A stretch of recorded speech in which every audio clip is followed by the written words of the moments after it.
রমজান মাসে যে আল্লাহ তাআলা রোজা ফরজ করেছেন, এটা কেন ফরজ করেছেন, উদ্দেশ্য কি? আমরা যারা আছি সামনে উপস্থিত, আমরা কে বলতে পারবো? আমরা বেশিরভাগ মানুষ সারা জীবন রমজান মাসে রোজা রাখি। অনেকে আছেন বয়স এখন 40, 50, 60 বছর পর্যন্ত হয়ে গেছে, প্রতি বছরই মাশাআল্লাহ রোজা রাখেন। রোজা কেন রাখেন সেই উদ্দেশ্যই জানেন না। তাহলে কিভাবে আপনার রোজার উদ্দেশ্য আপনি সফল কাম হতে পারবেন? আপনি কেন রোজা রাখেন সেটাই যদি না জানেন, তো এই রোজা আপনার কি কাজে আসবে? ভাইরা আমার, বেশিরভাগ ভাইরাই সঠিক উত্তর দিয়েছেন আলহামদুলিল্লাহ। আল্লাহ সুবহানাহু ওয়া তাআলা কোরআনে কারীমে বলেছেন, কুতিবা আলাইকুমুস সিয়াম, তোমাদের উপরে রমজানের রোজা ফরজ করা হয়েছে। কামা কুতিবা আলাল্লাযীনা মিন ক্বাবলিকুম, যেমন তোমাদের পূর্বে যত জাতি এসেছে পৃথিবীতে সবার উপরে রমজানের রোজা ফরজ করা হয়েছিল। তো একইভাবে তোমাদের উপর রোজা ফরজ করা হয়েছে। সবার উপর রোজা ছিল আর তোমাদের উপরেও রোজা ফরজ করা হয়েছে। রোজা কেন ফরজ করা হয়েছে? লাআল্লাকুম তাত্তাকুন, আশা করা যায় এই সম্ভাবনা তৈরি হবে যে রোজা রাখলে তোমরা তাকওয়া অর্জন করতে পারবা, মুত্তাকি হতে পারবা। তাকওয়া অর্জন করা আর মুত্তাকি হওয়ার মানে হলো আল্লাহর ভয় থেকে, আল্লাহর প্রতি শ্রদ্ধা থেকে, আল্লাহর সকল আদেশ নিষেধগুলো মেনে চলা, এর নাম হলো তাকওয়া। তাকওয়া হলো কি? আল্লাহর ভয়ে যে আল্লাহর সামনে দাঁড়াতে হবে, তাকওয়া। রমজানে আমরা রোজা রাখি মূলত এই তাকওয়া অর্জন করার জন্য। তাকওয়া শিখায় আমাদেরকে রোজা। এখন প্রশ্ন উঠতে পারে যে রমজানের রোজা কিভাবে আমাদেরকে তাকওয়া শিখায়? এখানে একজনে প্রশ্ন উত্তর দিচ্ছেন যে আমরা রোজা রাখি আল্লাহকে খুশি করার জন্য, আল্লাহর সন্তুষ্টির জন্য, আল্লাহর দিদারের জন্য। আরেকজন বলেছেন আল্লাহর নৈকট্য অর্জন করার জন্য। এই উত্তরগুলো সবগুলোই ঠিক আছে, কিন্তু এগুলো হলো রোজার দূরবর্তী উদ্দেশ্য। রোজার একটা নিকটবর্তী উদ্দেশ্য আছে, আরেকটা আছে দূরবর্তী উদ্দেশ্য। আমরা অনেক কাজ করি যে কাজগুলোর একটা প্রাথমিক উদ্দেশ্য থাকে, আরেকটা থাকে চূড়ান্ত উদ্দেশ্য। যেমন আপনি এখান থেকে রিক্সা উঠেছেন, রিক্সায় উঠে আপনি মেইন রোডে যাবেন, বাড্ডা যাবেন, আফতাবনগর গেটে যাবেন, রিক্সা উঠেছেন। আপনি আসলে বের হয়েছেন আপনার মতিঝিলে কোনো কাজ আছে। তো আপনি যে রিক্সায় উঠছেন, আপনাকে কেউ যদি জিজ্ঞাসা করে কই যাচ্ছেন, তখন এটার দুইটা উত্তর হতে পারে। একটা হতে পারে ভাই রিক্সা চড়ছি, রিক্সায় করে আফতাবনগর যাব, বা রিক্সায় করে বাড্ডা পর্যন্ত যাব। আরেকটা উত্তর হতে পারে ভাই মতিঝিল যাব, কারণ মতিঝিলে আপনি যাবেন, ওইটাই মূল উদ্দেশ্য।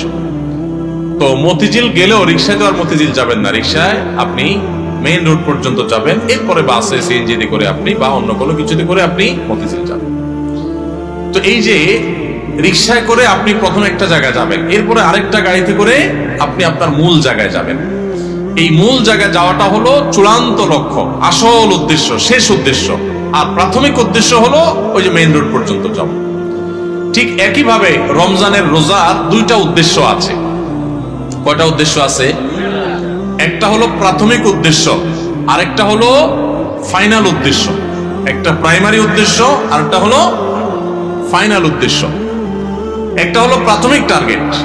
প্রাথমিক টার্গেট, প্রাথমিক লক্ষ্য হলো রমজানের রোজার, এর মাধ্যমে আমরা তাকওয়া অর্জন করব, মুত্তাকি হইতে পারবো। আর রোজার শেষ টার্গেট, চূড়ান্ত লক্ষ্য, এবং যেখানে শেষ পর্যন্ত যেতে চাই, ওই যে শেষ গন্তব্য যেরকম মতিঝিল যাওয়া, এরকম রোজার শেষ গন্তব্য হলো আল্লাহকে সন্তুষ্ট করে জান্নাতে যাওয়া। এটা হলো রোজার শেষ উদ্দেশ্য, ফাইনাল উদ্দেশ্য। এখন প্রাথমিক উদ্দেশ্যটা যদি আপনি অর্জন করতে না পারেন, তাহলে ফাইনাল উদ্দেশ্যে কখনো আপনি যেতে পারবেন? আপনার মতিঝিলে যেতে হলে আপনাকে মেইন রোড পর্যন্ত, আগে মেইন রোড পর্যন্ত যদি আপনি যেতে না পারেন, তাহলে মতিঝিলে যেতে পারবেন? ঠিক একইভাবে রমজানের রোজা থেকে আগে আপনাকে মুত্তাকি হইতে হবে, আগে তাকওয়া অর্জন করতে হবে। রোজা রাখছেন, মুত্তাকি হইতে পারেন নাই, রোজা রাখছেন, তাকওয়া অর্জন করতে পারেন নাই, তাহলে আপনার ওই মেইন রোড পর্যন্ত যাওয়া হয় নাই। অতএব মতিঝিল পর্যন্ত যাওয়া, অর্থাৎ জান্নাত পর্যন্ত যাওয়া, আল্লাহর সন্তুষ্টি লাভ, সেটাও অর্জন হবে। আমি কি বুঝাইতে পারছি ভাইরা আমার? তাহলে এই যে রমজান আসছে, রোজা আসছে, প্রতি বছরই তো আমরা আলহামদুলিল্লাহ বেশিরভাগ মানুষই তো রোজা রাখি। আমাদের নিজেদেরকে জিজ্ঞাসা করতে হবে রোজার যে প্রাথমিক উদ্দেশ্য আছে সেটা আমি হাসিল করতে পারলাম কি পারলাম না। যদি আমি রোজার প্রাথমিক উদ্দেশ্য হাসিল করতে না পারি, তাহলে রোজার আসল উদ্দেশ্য যে আল্লাহকে খুশি করে জান্নাতে যাওয়া, সেটা কোনোদিনই অর্জন হবে না। এবার তাহলে আমাদের হিসাব মেলাইতে হবে যে রোজা রাখার পর আমি মুত্তাকি হইতে পারছি কিনা। আসেন একটু আমরা হিসাব মেলানোর চেষ্টা করি। ভাইরা আমার, রমজানের সম্মান, রমজানের মর্যাদা রক্ষা যদি আপনি করার চেষ্টা করেন, তাহলে বুঝতে হবে আপনার ভিতরে ওই যে তাকওয়া, আল্লাহর ভয়ে, আল্লাহর নির্দেশ মানা, আল্লাহর নিষেধ থেকে বেঁচে থাকা, এই চেতনা আপনার মধ্যে একটু একটু করে জাগতেছে। এরপরে পুরো মাস রোজা থাকার পর রমজান শেষে যদি আপনার কাছে মনে হয় যে আপনি মাশাআল্লাহ কিছু গুনাহ ত্যাগ করতে পারছেন, আপনি আগে ধূমপান করতেন, আপনি রমজান মাসে যেহেতু রোজার দিনে সারাদিন আপনি ধূমপান করতে পারেন না, আবার রাতে 6-7 ঘন্টা ঘুমায় থাকেন, 1 ঘন্টা তারাবিতে চলে যায়, তাহলে গড়ে 19-20 ঘন্টা বা 17-18 ঘন্টা, 19 ঘন্টা 20 ঘন্টা আপনি এঙ্গেজ থাকেন, চাইলেও ধূমপান করার সুযোগ নেই। 13-14 ঘন্টা রোজা রাখলেন, 6-7 ঘন্টা ঘুমায় থাকলেন, সেহরি সহ আপনার তারাবির নামাজ সহ 5 ওয়াক্ত নামাজ মিলায়া, সব মিলায়া আপনার প্রায় 19-20 ঘন্টা ধরে আপনি এমনিই আপনি চাইলেও বিড়ি সিগারেট খাওয়ার সুযোগ নাই। তাহলে আর বাকি থাকে 4 ঘন্টা 24 ঘন্টার মধ্যে। তাহলে রমজান মাসে আপনি যদি এই 4টা ঘন্টা কষ্ট করে জিম খিসি থাকতে পারেন, তাহলে 1 মাসেই আপনি চাইলে এই বদভ্যাস ত্যাগ করতে পারেন। ভাইরা আমার, অনেক খারাপ জিনিস আছে, অনেক হারাম জিনিস আছে, যেগুলো চাইলেই কিন্তু আমরা ত্যাগ করতে পারি এই রমজান মাসে।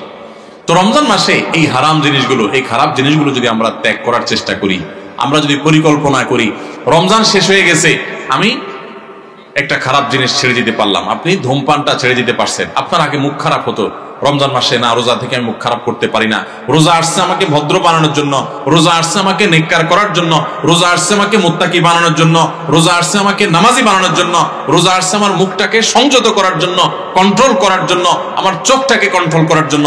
আমি হারাম জিনিস দেখবো না, খারাপ জিনিস দেখবো না। রোজা আসছে আমাকে ট্রেনিং দেওয়ার জন্য।